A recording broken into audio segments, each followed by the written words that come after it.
आवडतोय सगळं खरं, पण एकाच दिवशी 12 वाजल्या म्हणून काय लगेच चेहऱ्या 12 वाजवायची काय गरज आहे? 12 वाजल्याशिवाय तर पर्याय नाहीये. 12 वाजलेपर्यंत मी कीर्तन करणारच आहे, हा विषयच नाही. मी महाशिवरात्र आख्यान मी तुमच्या पुढे मांडतोय.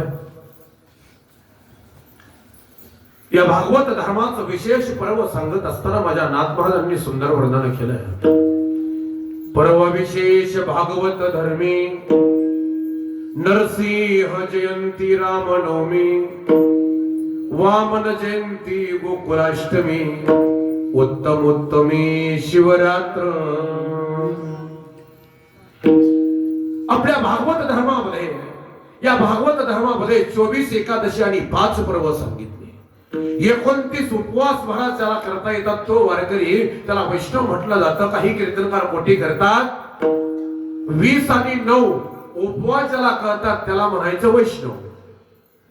29 उपवास ज्याला करायचे करतात.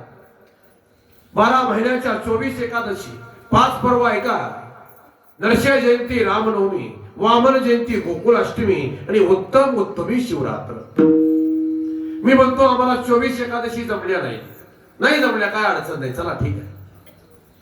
जमल्या नाही का आम्हाला बाकीचे 4 पर्व बी जमले नाही, बस नाही का जमत. पण एवढं सगळं न जमून जर शिवरात्र तुम्ही करत नसाल तर तुमच्या इतकं पापी कोणी नाही.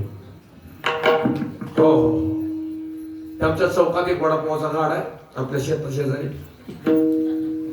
आणि आज सकाळी नेमकं ती महाराज मी आता त्या परांडे वस्तू कीर्तनला जायला ती वडापावचा गाडा घेऊन यायला गाठ पडली. मी त्याला म्हणणार वडापावच्या गाड्याचं कसं काय आज कशाला आणलं? मला उपवास आहे, आज काय करतो काय तू? हा खाणारे चट खात्यात म्हणलं महाराज त्याचं काय असतं. आणि मग आता इकडे येत आणि त्याला विचार आज कसं झालं. दररोजच्या पेक्षा 3ला त्या झ्यास गेलते म्हणला. माझं वाक्य नीट लक्षात ठेवा.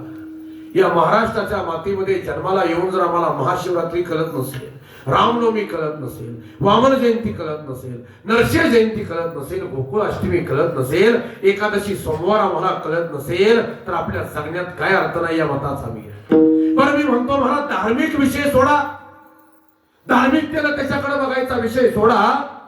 शास्त्र सांगतात 365 दिवसामध्ये कमीत कमी 30 दिवस जर तुम्ही उपवासी राहिला तर कॅन्सरचं प्रमाण 99% होतच नाही, हे शास्त्राचं वर्णन आहे. मग मी म्हणतो मला देवाचा विषय सोडावं, कमीत कमी शास्त्रात तरी बोला ना, ते तरी ऐका ना. पण आम्हाला तेही जमत नाही. एकादशी दिवशी पोटाला तडूस लागोस तर आम्ही खात असतो. महाराज आमचे हीच अवघड झालंय. विरोधाचा भाग सोडा, तुम्हाला ते बोलायचंच नाही. पण जगद्गुरु तुकोबराय वर्णन करतात महाराज आज महाशिवरात्री आहे आणि त्या महाशिवरात्रीचा विचार महाराज असा म्हणला गेला. माझा शिव परमात्मा, ज्या शिव परमात्म्याचं वर्णन करताना महाराज वर्णन करतात तो भगवान परमात्मा कसा आहे. सगळ्यात भोलं दैवत आहे. सगळ्यात भोलं दैवत कोण असेल तर महाराज तो भगवान परमात्मा, शिव परमात्मा. लगेच प्रसन्न होऊन जातं. ज्याला सेवा करण्याची गरज नाही, ज्याला महाराज तपश्चर्या करण्याची गरज नाही, ज्याला पूजा करण्याची गरज नाही, असं असताना हे दैवत आहे. ज्या दैवताचं वर्णन करताना महाराज सांगतात कैलासीचा देव भोळा चक्रवर्ती, कैलासीचा देव भोळा चक्रवर्ती, कैलासीचा देव भोळा चक्रवर्ती, कैलासीचा देव भोळा चक्रवर्ती, पार्वतीचा पती योगी राज,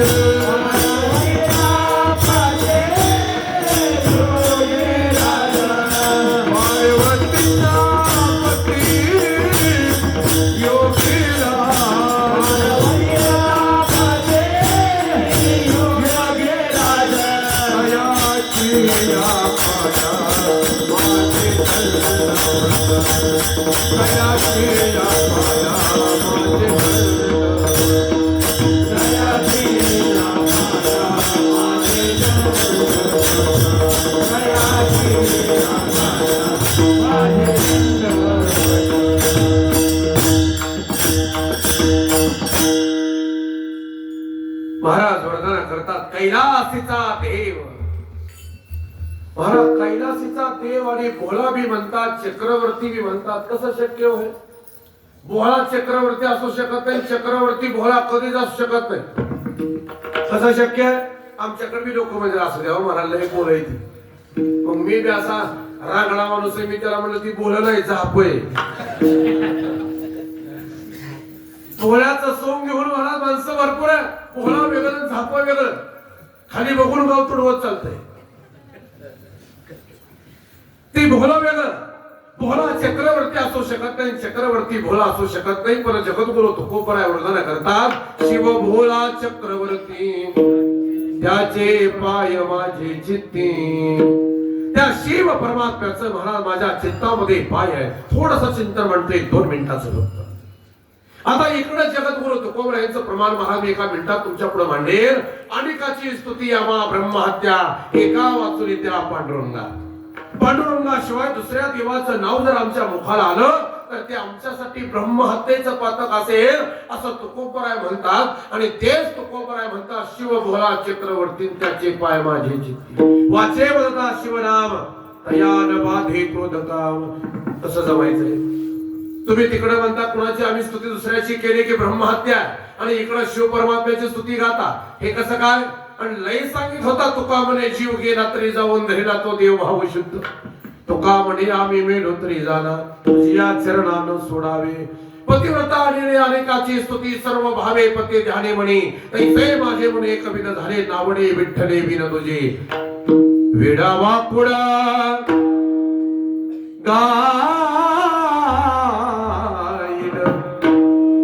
परी तुझाची मनविन.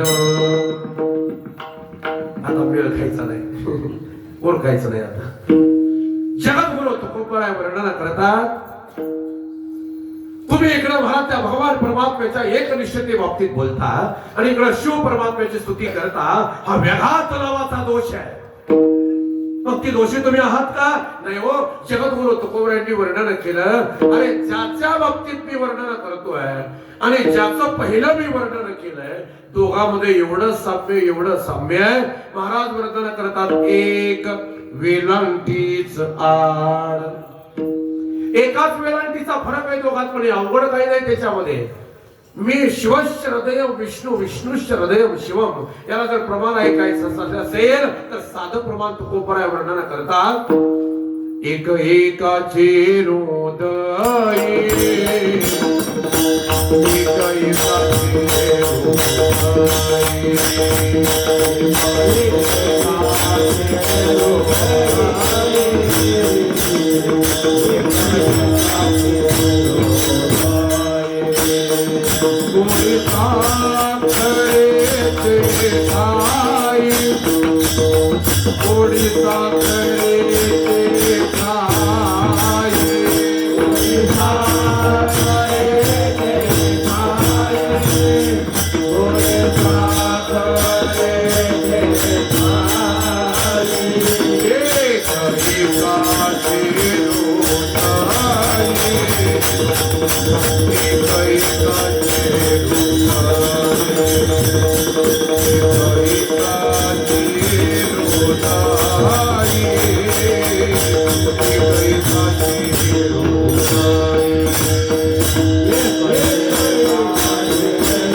विष्णू परमात्म्यामध्ये आणि शिव परमात्म्यामध्ये कसलाच फरक नाही हो.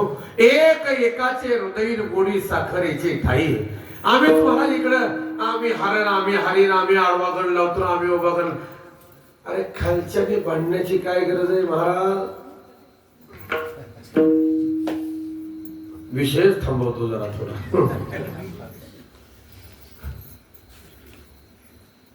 आता हे कसं झालं सांगू?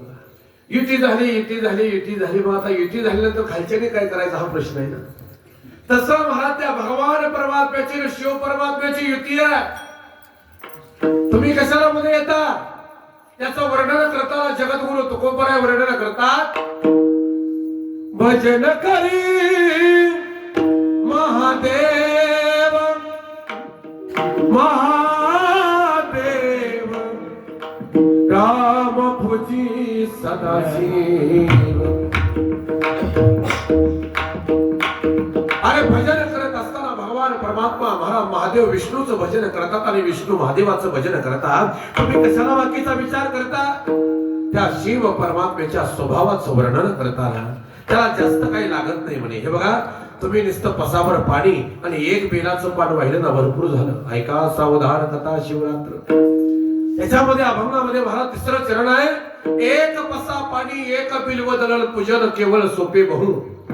एक पसाभर पाणी आणि एक बेलाचं पान जर त्याला वाहिलं तर महाराज देव तो प्रसन्न होऊन जातो. त्याला काही जास्त लागतं अशातला भाग नाही.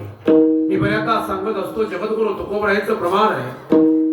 महाराज वर्णन करतात, चोरे पिंडी दिला पायन त्या पूजने दाई देव. गावाच्या बाहेर महाराज महादेवाचं मंदिर आणि महादेवाच्या मंदिरामध्ये महाराज महादेवाच्या वरती असं जसं तबक ठेवले की नाही ते अभिषेका करता, तसं वरती बरोबर पिंडीवरती असं ते बांधलेलं होतं. चोर आला महाराज. 12:30 पावणे 1च्या दरम्यानची वेळ. अथांग शांतता सगळीकडे पसरलेली. अमावस्येची रात्र आहे. रातकिड्यांचा किरकिर करणारा आवाज. लांब कुठतरी एखादा महाराज टिटवीचा ओरडण्याचा आवाज यावा. कुत्र रडण्याचा आवाज येतोय. घोबडाचा फुतकार आहे आणि घोबडाच्या फुतकाराबरोबर महाराज सळ सळ सळ सळ एखादा साप त्या महाराज पाल्यातून निघून जावा. सगळे आवाज कानावरती येत आहे. दुपार महाराज संध्याकाळची 1:45ची वेळ आहे आणि 1:45 वाजता बरोबर महाराज तो चोर मंदिरामध्ये येऊन उभा राहिला आणि मंदिराच्या बरोबर असा पिंडीच्या कडेला उभा राहून ते काढण्याचा प्रयत्न करायचा. मग पायच पोचवला, हातच पोचवला. काय केलं मग आता काय करायचं? काय काकडा व्हायची वाट बघायची का? वारकरी यायची वाट बघायची का? नाही. त्याला महाराज मागचा पुढचा कुठलाच विचार केला नाही. त्याने एक काम केलं म्हणे, बघा आता देवा काय असलं तरी नाही ना, वेगळ्या पोटाचा प्रश्न आहे. शेवटी त्या महाराज त्या चोरानं पिंडीवर पाय दिला आणि पिंडीवर पाय देऊन ते महाराज काढलं खाली आणि काढल्याबरोबर भगवान परमात्मा समोर उभा राहिला. चला चला चला चला कैलासाला चला. कैलासाला कशाला? कैलासाला. अरे माझ्यावरती एक अंग टेकून दर्शन घेणारी माणसं मी पाहिली. अष्टांग टेकून दर्शन घेणारा पहिला तू आहे. म्हणून त्याला महाराज त्या चोराला कैलासाला घेऊन जाणारा हा भगवान परमात्मा. एवढं भोळा दैवत आहे. एवढं भोळा की ज्याचं वर्णन करताना आतापर्यंत मी तुमच्या पुढे ते वर्णन मांडलंच आहे. याच्या बाबतीत काही धुमत नाही. जगद्गुरु तुकोबराय वर्णन करतायत. त्या एका महाराज त्या महाशिवरात्रीचं आख्यान वर्णन करताना आता महाशिवरात्र आख्यान मी तुमच्या पुढे चालू करतोय. महाशिवरात्र आख्यान असं आहे. नंदरायांच्या गाथ्यामध्ये सुंदर वर्णन. हे प्रकरण मोठं आहे. रत्न सिंहासनावरती बसलेल्या महाराज शंकर परमात्म्याच्या बाजूला डाव्या बाजूला माझ्या पार्वती माता बसल्या आहेत आणि पार्वती माता बसलेल्या असताना महाराज त्याचं वर्णन नंदराय करतात. एके दिनी रत्न सिंहासनावरी कैसा त्रिपुरारी शोभतसे नारद तुंबर करीती गायन. नारद तुंबराचं गायन चालू आहे. सिंहासनावरती भगवान परमात्मा बसलाय. वाम भागे साजी सुंदरी भवानी. डाव्या बाजूला भगवान महाराज त्या पार्वती माता बसली आहे आणि डाव्या बाजूला बसून महाराज वर्णन करतात. नामा मने करी देतसे विडिया आणि लागून या पाया वारंवार. हातामध्ये पानाचा विडा दिलाय आणि आता महाराज दोघे बसलेले आहेत. वातावरण शांत आहे. शांतता सगळीकडे जिकडे तिकडे पसरलेली आहे. मशान शांतता आहे ती. मशानातली निरव शांतता. त्या मशानातल्या शांततेबरोबर महाराज माझ्या पार्वती मातेने महाराज आदरानं प्रश्न केला. तेव्हा प्रश्न करे पार्वती आदरे. तेव्हा प्रश्न केला त्या पार्वती मातेनं आणि महाराज त्या पार्वती मातेनं महाराज त्या महादेवाला पहिला प्रश्न केला. सांगा देवा, सांगावाजी स्वामी ऐसा इतिहास जेणे घडे वास तुझे पायी.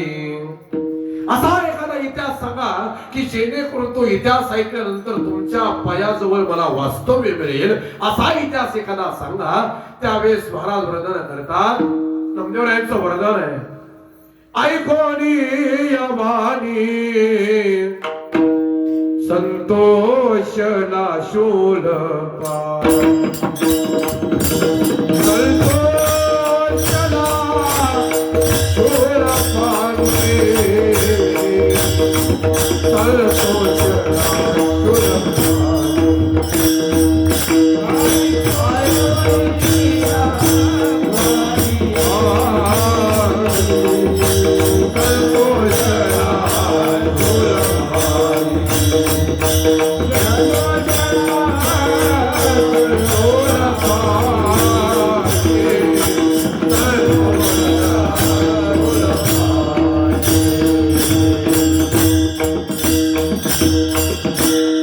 पार्वती मातेच्या मुखातला शब्द माझ्या महादेवाला ऐकला आणि त्याचा आनंद झाला आणि भगवान महादेवांनी सांगायला सुरुवात केली. हे बघ म्हणे, आता नीट ऐका.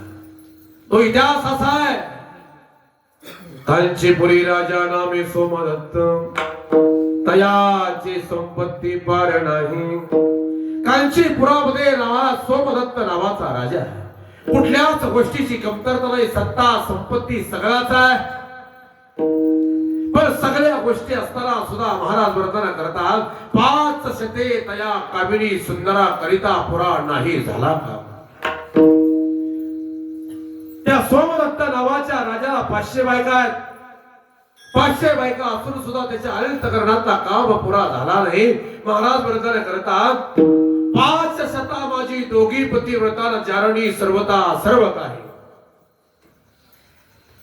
त्या 500 मध्ये फक्त दोघी पतिव्रता होत्या आणि बाकीच्या अशाच होत्या म्हणण्यापेक्षा त्यांच्या वागण्यानं राजाचं पुण्य संपलं. पुण्याची सामुग्री हरपली. आता थोडासा बारकावा सांगून जातो. राष्ट्र करी पाप राजाने भोगावे, राजे याचे ते पुरोहित. राष्ट्रानं केलेलं पाप राजाला भोगावं लागतं. राजानं केलेलं पाप पुरोहिताला भोगावं लागतं. त्याच्या पुढचं वर्णन आहे का. शिष्य केले पाप भोगावे गुरुने आणि स्त्रीने केले घेणे पुरुषाशी. नामदेवरायांचं ह्या महाराज महाशिवरात्रीत आख्यान आहे. शिष्यानं केलेलं पाप गुरुनं भोगावं आणि महाराज पत्नीनं केलेलं पाप पतीनं भोगावं हा नियम आहे शास्त्राचा. आता याच्यातला मी एक बारकावा अजून सांगतो. पत्नीनं केलेलं पुण्य पत्नीलाच राहतं. नीट ऐका. पत्नीनं केलेलं पुण्य पत्नीलाच राहतं. पत्नीनं केलेलं निम्म पाप पतीला येतं आणि पतीनं केलेलं पुण्य निम्म पत्नीला जातं. पतीनं केलेलं पाप पतीलाच राहतं. हे शास्त्र तुम्हाला काहीतरी सांगून जावं म्हणून माझा नेम नाहीये. जगद्गुरु महाराज नामदेवराय वर्णन करतात. शिष्य केले पाप भोगावे गुरुने स्त्रीने केले घेणे पुरुषासी. त्या 498 जणींच्या चुकीच्या वागण्यामुळं त्या सोमदत्त नावाच्या जीवनातली सामुग्री हरपली.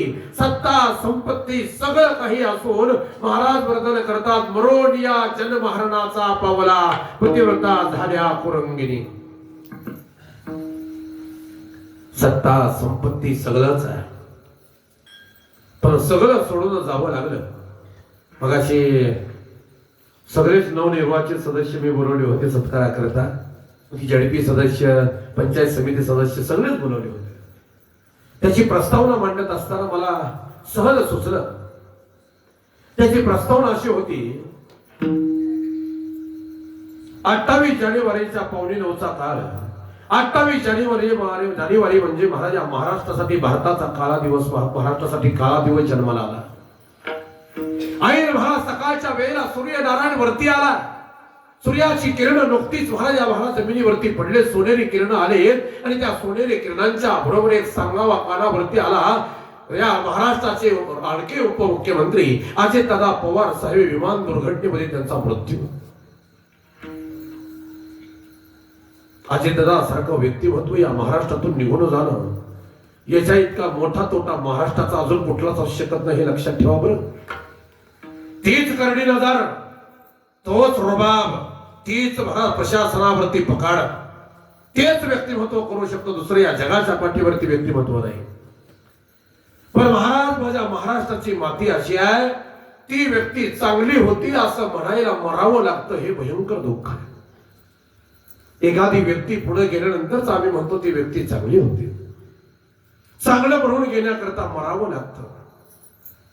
महाराज, या राजकारणातला निर्व्यसनी व्यक्तिमत्व कोण असेल तर महाराज अजितदादा पवार साहेब. एकच व्यसन त्या माणसाला, सकाळी उठून 6ला कामाला लागणारं एकमेव व्यक्तिमत्व, एकच व्यसन म्हणजे फक्त आणि फक्त सर्वसामान्य जीवाचं काम करण्याचं व्यसन त्या व्यक्तिमत्वाला आहे. पण एक वाक्य नीट लक्षात ठेवा, या जीवनाचे सगळे प्लॅन, या आयुष्याचे सगळे प्लॅन एका क्षणात कॅन्सल करायला लावणारा, रद्द करायला लावणारा या जगाच्या पाठीवरचा महारथी कोण असेल तर त्याचं नाव मृत्यू आहे. सगळे प्लॅन एका क्षणात रद्द झाले. काय नव्हतं सांगा ना. ते झाल्याबरोबर तुकोबऱ्यांचे एक प्रमाण माझ्या लक्षात आलं. मग तेथे नचले काही सत्ता संपदा, राहील ठाईची ठाई, पुढे संचित जाईल वाहीन तुका म्हणे तै माज्ञा. काय नव्हतं सांगा ना. सत्ता नव्हती, संपत्ती नव्हती, माणसं नव्हती, पैसा नव्हता, काय कमी होतं, सगळंच होतं, तरी सुद्धा मला जावं लागलं. म्हणून मी सांगितलं, मला मी बऱ्याचदा सांगतो, स्वर तुमच्या कानावरती आहेत पण शब्द तुमच्या कानावरती नाहीये. शब्द ऐका ते. होये ना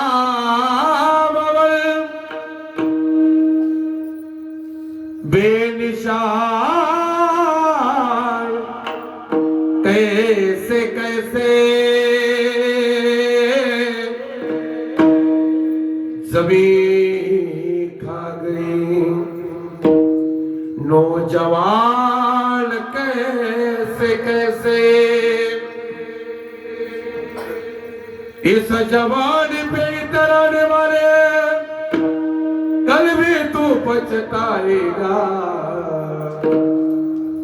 चढ़ता सूरज धीरे धीरे ढलता ही ढल जाएगा. तो यहाँ मुसाफिर है, साथ कुछ ना जाएगा, खाली हाथ आया है खाली हाथ जाएगा. याच्या पाठीमागं फक्त बोलण्याचं एकच कारण होतं. कांचीपुरी राजा नामे सोमदत्तन तयाची संपत्ती पार नाही. सत्ता, संपत्ती, पैसा, अडका ह्या सगळ्या गोष्टी महाराज इथंच राहतात. महाराज तेच वर्णन करतात, त्या 498 जणीच्या पापाच्या पोटी महाराज मोरोनिया जन्महरणाचा पावला आणि पतिव्रता झाल्या कुरंगिनी. त्या राजाचं महाराज वर्णन करताना, सोमदत्त नावाच्या राजाचं वर्णन करताना नमदेवराय वर्णन करतायत, त्या ज्या दोघीची महाराज पतिव्रता झाल्या होत्या ना, त्याच्या बाबतीत महाराज धाकटीला म्हणे, धाकटीला 2 पाडस, 2 गोजिरी पाडस आहेत आणि थोरली पूर्ण मांस झालेली गरोदर, पूर्ण मास पूर्ण झालेली, महिने पूर्ण झालेली गरोदर आहे. ती हरणी, त्या हरणीचं वर्णन करताना महाराज वर्णन करतात, त्या दोघी महाराज पतिव्रता झाल्या. हा महाराज हरीण झाला, पतिव्रता हरणी झाल्या. हा सोमदत्त नावाचा महाराज राजा हरीण झाला. पण कथा बदलली. कथेची संगती ऐका बरी म्हणतात, दुसरी कथा ऐका. इकडे कथा दुसरी अशी झाली, त्या इंद्राच्या दरबारामध्ये त्या सेज सज्ज करण्याकरता, ते महाराज बेड तयार करण्याकरता भूतसेन नावाचा चाकर होता त्या महाराज त्या स्वर्गामध्ये. सेज सज्ज करिता अंतर पडले. त्या भूतसेन नावाच्या चाकराकडून त्या महाराज इंद्राचा बेड महाराज सजवण्याकरता उशीर झाला, म्हणून त्या इंद्रानं शाप दिला. जा म्हणे तो आता पार्थिव पडशील म्हणे खाली. नाईलाज झाला. तो भूतसेन नावाचा चाकर महाराज मृत्यू लोकामध्ये आला. आणि भूतसेन नावाचा चाकर मृत्यू लोकामध्ये आल्यानंतर नामदेवराय वर्णन करतात, तो निस्ता आला नाही, चंड भिल्ल नाम घेतले ठेवणी आणि दुष्ट भाव मुनी वाढविला. त्या पडद्यानं महाराज स्वतःचं नाव ठेवून घेतलं चंड भिल्ल कास्याची वाघुरा हाती शूळ दंड सामुग्री उदंड मिळविली. वाघर घेतले हातात, शूळ घेतला हातात, दंड घेतला. आपली महाराज वाघर घेऊन आता पडद्याचं काम काय असतं, वाघर लावल्याशिवाय दुसरं तर काही करीत नाही. ते त्याचं काम सुरू झालं आणि हातामध्ये वाघर घेऊन महाराज बरोबर महाशिवरात्रीच्या दिवशी, आता प्रसंग आहे का, दिवस महाशिवरात्रीचा आहे आणि महाशिवरात्रीच्या दिवशी सकाळी घरातून बाहेर पडलाय. लेकरं मला उपवास आहेत घरी, अन्नाची वाट बघतात, अरे काहीतरी माझा बाप घेऊन येईल. त्या अपेक्षेनं महाराज तो आता परती बाहेर पडला आणि परती बाहेर पडून महाराज तो दिवसभर भटकंती करतोय, पण कुठं काही मिळायला तयार नाही. माघारी जावं तर माघारी जाता येत नाही. अनावधानानं महाशिवरात्रीच्या दिवशी नाईलाज म्हणून त्याला उपवास घडलाय. नीट ऐका बरं, नाईलाज म्हणून त्याला उपवास घडलाय. खायला काही मिळालं नाही म्हणून श्रद्धेनं उपवास धरलेला नव्हता. आम्ही बी लय उपवासाचा आज बघितलं वेळा, दररोजच्या खर्चापेक्षा 3 पटीचा खर्च आमचा महाशिवरात्रीचा. आणि कालपासून महाती विचारे आमची रात्री आमची मंडळी म्हणत होत्या, घ्या अर्जुना रात्री उद्या एकादशी आहे, उद्या एकादशी घ्या. आणि सकाळ सकाळ भारतात कीर्तनाला जायच्या आणि 13 पदार्थाचं ताट माझ्या पुढे होतं, ते फराळाचं. फोटो जाऊ का काढलाय, खरंच काढलाय. आमच्या थोरल्या पोरानं मला स्नॅपमध्ये फोटो टाकला. मग ह्याच्यावर मी विचार केला, आणि ती येताना सांगत होती, अहो तुम्ही काय खाल्लं नाही म्हणलं. मी 5 वाजताच खाऊन बस. बरोबर या लवकर म्हणे, उद्या सकाळ सकाळ लवकर स्वयंपाक करते, कालची एकादशी आहे. विरोधाचा भाग सोडा तुम्ही इथला. पण महाराज नाईला जाणं महाराज त्याचा उपवास घडलाय. काय श्रद्धेनं उपवास केला नाही. हातामध्ये शूळ आहे, हातामध्ये दंड आहे, कासेला वाघर घेतलेली आहे आणि निघाला. दिवसभर फिरतोय पण कुठं काही नाही. माघारी जावं तर माघारी जाता येत नाही. नामदेवराय वर्णन करतात, रिक्त जाऊ तरी काही नाही घरी आणि वाट पाहे घरी दारापत्र. लेकरं बाळा वाटेकडे डोळे लावून बसलेत, बाप काहीतरी घेऊन येईल, आम्हाला खायला मिळेल. लेकरं बाळा उपवासित घरामध्ये मोकळ्या हाताने कसं जावं. दिवस मावळतीला चालला. महाशिवरात्रीचा दिवस आता मावळतीला चालला आणि मावळतीला जात असताना महाराज त्या पारध्यानं विचार केला, म्हणे इथे एक तळ दिसत आहे, समोर छोटस एक तळ आहे आणि त्या तळ्याच्या जवळ जावं, एखाद्या झाडावरती बसावं आणि एखाद्या झाडावरती बसून आपलं महाराज एखादा सावजाचा अंदाज काढावा, त्याची वाट बघावी. म्हणून नामदेवराय वर्णन करतात, नामामने तेव्हा देखे सरोवर काहीसा विचार करू लागे. ते तळ पाहिलं आणि तळ्याच्या जवळ गेला आणि एका झाडावरती sir sir sir sir sir sir चढला. झाडावरती चढला पण त्याचं महाराज सुदैव असं होतं, त्या झाडावरती चढला तेथे एक बिल्व वृक्ष महाथोर. ज्या झाडावरती चढलाय ते झाड आहे बेलाचं. हे अनावधानाने घडत गेलंय सगळं. उपवास महाराज काय त्यांनी श्रद्धेने धरला नव्हता, काही खायला मिळालं नाही म्हणून उपवास धरला होता, उपवासीच होता तो. ज्या झाडावरती चढलाय ते झाड आहे बेलाचं आणि बेलाचं झाड आहे. तरी काय पाहिलं ना आपण, बेलाच्या झाडावरती आहे. सरसर सरसर चढला आणि महाराज त्या तळ्याच्या कडेला बसला. त्या झाडावरती विचार केला, इकडून एखादा सावज येईल, इकडून एखादा सावज येईल. धनुष्यबाण लावून पाहिला तर त्या महाराज बाणाला आडवी येणारी जी पानं होती का झाडाची, आपल्या धनुष्याला आडवी येणारी जी पानं होती ती पानं त्यानं तोडून टाकायला सुरुवात केली. पण त्याचा अजून एक सुदैव होतं, ज्या बेलाच्या झाडाखाली महाराज त्या बेलाची पानं तोडून टाकत होता तिथे एक गुप्तलिंग होतं महाराजच्या भगवंताचं. तिथे एक गुप्तलिंग होतं त्याच्या खाली. मग आता ह्यानं काय पानं तोडून टाकली म्हणजे काय बेल वाहत होता काय? बेल वाहत नव्हता, याचा भाव शुद्ध नाहीये. पण महाराज नामदेवराय वर्णन करतात, डोळ्याआड आली म्हणून या तोडी आणि अंतरी आवडी आमिषाची. डोळ्याच्या आड महाराज ते डोळ्याच्या आड ती पानं आली म्हणून डोळ्याच्या आड पानं आली म्हणून त्यानं तोडायला सुरुवात केली आहे. आणि ती पानं तोडून टाकत असताना महाराज वर्णन करतात, एक पान नाही, एक पान जरी त्याला दिलं तरी भरपूर झालं एक पान. पण लक्षवरी बिल्व तळे माता वाहे आणि आनंदन समाये महादेवा. शेकडो पानं महाराज, त्या शेकडो पानं त्याच्यातून पडायला लागली आणि शेकडो पानं त्याच्या डोक्यावरती पडत असताना महाराज तो महादेव विचार करतो, अरे असा कोण भक्त जन्माला आला की महाराज एक पान मला कोणी वाहत नाही, शेकडो लक्ष पानं महाराज इथं त्याला वाहिलेली आहेत. तो आनंदी झाला, प्रसन्न झाला आणि प्रसन्न होऊन त्यानं काय केलं, दाडीले यमाला सुखी करावे तया, सुखी करावे तयाला, सुखी करावे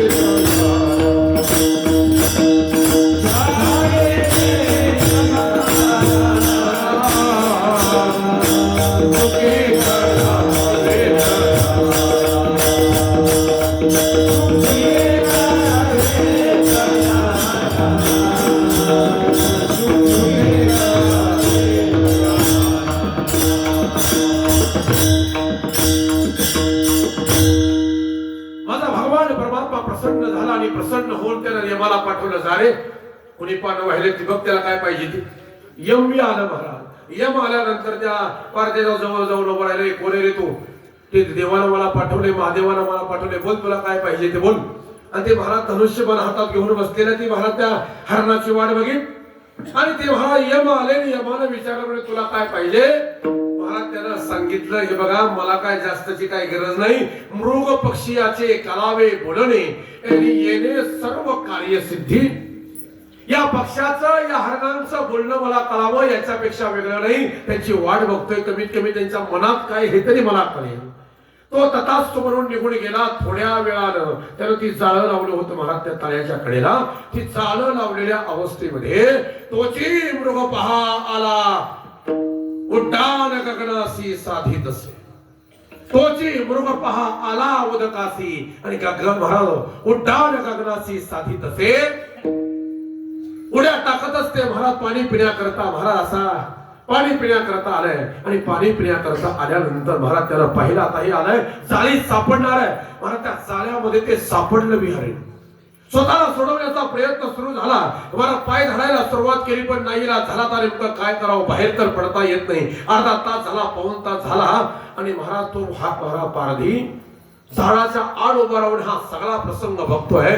तेवढ्यात महाराज जिला धाकटेला 2 मुलं आहेत ना, ती पुढे आली होती इकडे पाणी प्यायला. ती पाणी प्यायला आली होती. ती पाणी प्यायला आल्यानंतर हा प्रसंग तिनं पाहिला. कुठला प्रसंग, आपला पती महाराज बंधनामध्ये गुंतलाय, चाळीमध्ये गुंतलाय हे लक्षात आलं. आणि आता काही जरी केलं तरी याच्यातून आता बाहेर पडता येणार नाही हेही तिच्या लक्षात आलं. त्यावेळेस ती महाराज विचार करते आहे, मुखाप्रती मुख लाविले चुंबिले, आकृंदोनी पडे पृथ्वीवरी. मोठमोठ्या लढायला सुरुवात केली महाराज. सगळा आक्रोश त्या महाराज त्या हरणीनं करायला सुरुवात केली आहे. आता काय करावं हा प्रश्न आहे. 1 तास झालं, 1.5 तास झालं, पहिली गिरणी येत नाही म्हणून थोरली मागून आली. थोरली मागून आल्यानंतर तिने विचार केला, म्हणजे काय झालं, जाळ्यामध्ये गुंतलाय, आता काय करावं. हे बघ, माझं काय व्हायचंय ते हो दे, या सगळी काय व्हायचंय ते हो दे. तुझ्या पदरी 2 मुलं आहेत, तू इथून जा पटकन, जा, तुझा तरी जीव वाचव, त्या लेकरांचा सांभाळ कर. वडील मानाची पट्टाची मी राणी आणि जगती मृगाची त्याची मान. मी मानाची आहे, मी थोरली आहे, माझं तुला ऐकावं लागेल. जा, बाजूला येई बालकाची स्थान, आम्ही दोघे जण इथं असू. तुझ्या लेकरांना दूध बाजूनी आम्ही जोपर्यंत येत आहे, जा पटकन तू माघारी जा. ती तुला थोरली धाकटीला सांगते आहे. आणि महाराज ही सगळा संवाद चालू असताना त्या पारदीतो झड घालावया पातलान घालावया घाला एक सगळे. हातातली तलवार महाराज त्यानं घेतली आणि आता त्या महाराज हरणावरती धावून आला. आणि महाराज आता धावून त्या हरणाला मारणार. तेवढ्यात महाराज त्याला ते सगळं त्यांचं बोलणं कळत होतं. त्या थोरलीनं सांगितलं, म्हणे हे बघा, एकाही करा, फक्त एक काम करा, माझ्या पतीला मारू नका. मारायचंय ना तुम्हाला, आम्हाला मारा, पण मारायचं का होत नाही. बांधुरी मारता घडे महादोष. एखाद्याला बांधून मारणं म्हणजे महादोष घडेल. त्याला तहान लागले, त्याला पाणी पिऊ द्या, मग मारा. नको मारू पती तृषेने पिढीला. बांधुरी मारता घडे महादोष महाराज वर्णन करतात. आणि माझ्या पतीला तहान लागली आहे, नको त्याला मारू, फक्त मी सांगतो ते ऐक, आम्हाला मार. थोरली सांगते मला मार, धाकटी म्हणते मला मार. आणि हे सगळं होत असताना ती 2 लेकरं पळत आली. ती 2 लेकरं पळत आल्यानंतर त्यानं महाराज त्या 2 लेकरांना सांगितलं, हे बघा काका, तुम्ही एफिशियंट फाईल बघितली असेल, त्याला मारण्यापेक्षा आम्हालाच मारा. आता कोवळे मास गोड बहु शरीर, आमचं शरीर तुम्हाला गोड लागेल, आम्ही त्यांच्यापेक्षा कोवळे आहोत, तुम्ही आम्हाला कापाने आम्हाला खा, पण आमच्या आई बापाला सोडू नका. आणि हे सगळं होत असताना महाराज या सगळ्यांचा संवाद पाहिला. आणि या सगळ्यांचा संवाद पाहून पारद्यासी जेव्हा दाटीला गहिवर, पारद्याच्या डोळ्यामध्ये पाणी आलं. रे आपण नेमकं काय करायला निघालो होतो, हा भाव त्या पारद्याच्या अंतकरणामध्ये तयार झाल्या बरोबर कैलासावरून एक विमान आलं. आणि त्या विमानामध्ये बसून महाराज कांचीपुरी नावाचा महाराज, त्या सोमदत्त नावाचा राजा, ते हरिण, त्या 2 हरणी आणि ती दोन्ही मुलं महाराज त्या महाराज विमानामध्ये बसली आणि कैलासाला निघून गेले. जाता जाता त्याला सांगितलं, पुढले शिवरात्री नेऊ कैलासासी, पुढल्या शिवरात्री तुला शिवरात्रीला नेल्याशिवाय राहणार नाही, तोपर्यंत वाट बघ. वर्षभर त्यांनी महाराज सेवा केली भगवंताची. आणि वर्षभर सेवा करून महाराज दुसऱ्या शिवरात्रीला भगवंताची वाट पाहिली. आणि पुन्हा एकदा कैलासावरून विमान आलं. आणि त्या पारद्याला महाराज घेऊन कैलासाला गेलं. ज्याचं वर्णन करताना नामदेवराय वर्णन करतात, विमानी वाहोरी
थोडिया संपला कथा भाग. मी अभंगाचं चिंतन आणि महाशिवरात्र आख्याने ओळखून घेतलं. मी अजून 10-15 मिनिटं चाललं असतं, पण माझं बी काल लय बारीक आहे, पण मी लक्ष दिलं नाही. हा, आणि तुम्हाला मी महान लक्ष देऊ दिलं नाही. माझ्या आवाजाच्या खाली सगळं आवाज दाबलं होतं मी. प्रसंग कीर्तनकाराच्या लक्षात आला पाहिजे, आपल्या आवाजाच्या खाली दुसरा आवाज नाही आला पाहिजे, लोकांचं मन इकडं तिकडं नाही गेलं पाहिजे. म्हणून 1 सेकंद सुद्धा शब्दामध्ये अंतर पडू दिलं नाही.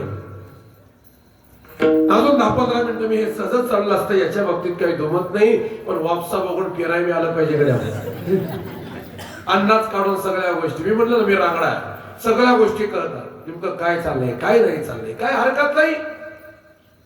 बाकीचा विषय नाही, माझा वेळ माझे संपले म्हटलं तरी काय हरकत नाही. आता फक्त एक काम करा, माऊलीचं भजन करा, एक साल म्हणून घ्या, फुलं वाटून घ्या.